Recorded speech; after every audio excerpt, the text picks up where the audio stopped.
ছাপানো শেষ, কিন্তু 40 লাখ পাঠ্য বই এখনো সরবরাহ হয়নি। এদিকে এনসিটিবির উদ্যোগে আমদানি করা 1,500 টন কাগজ অব্যবহৃত রয়ে গেছে। এই কাগজ কিনে রাখতে মুদ্রণ ব্যবসায়ীদের অনুরোধ করছে এনসিটিবি, কিন্তু ব্যবসায়ীদের দাবি আগামী বছর কাগজের মান পরিবর্তন হলে গুনতে হবে লোকসান। এই ঈদে জামা জুতো অ্যাক্সেসরিজের ডিসকাউন্ট।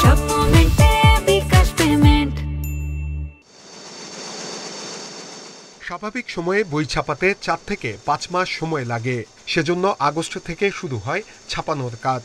কিন্তু গত বছর গণঅভ্যুত্থানের পরে 40 কোটি বই ছাপানোর প্রক্রিয়া শুরু হয় ডিসেম্বরে। তাই জানুয়ারিতে কাগজ সংকট দেখা যায়। এ পরিস্থিতিতে 8,000 টন কাগজ আমদানির সিদ্ধান্ত নেয় সরকার।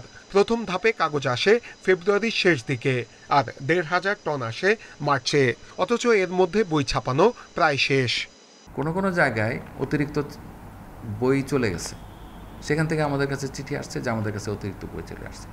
কোনো জায়গায় বই যায় নাই, কিছু ক্ষেত্রে হয়তো 500-1000 বই যায় নাই, কিন্তু যায় নাই সেটাই হলো কথা। সেই না যাওয়ার সংখ্যাটা আমরা নিরূপণ করছি। কিন্তু আমদানি করা কাগজে শুধু বিনামূল্যের বই ছাপানো যাবে, ফলে এই কাগজ বাইরে বিক্রি করা সম্ভব নয়। এদিকে মুদ্রণ ব্যবসায়ীদের বই ছাপানোও শেষ, এতে বিপাকে পড়েছে আমদানিকারকরাও।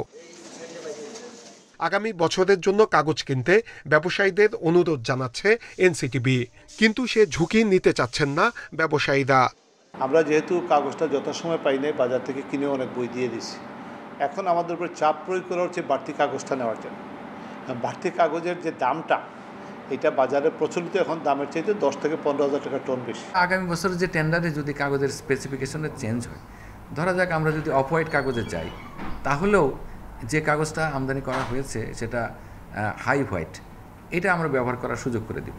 টেন্ডার ডকুমেন্টে আমরা এই ধরনের সুযোগ রাখবো যাতে এটাও ব্যবহার করতে পারে, তাতে তাদের কোনো ভয়ের কিছু নাই।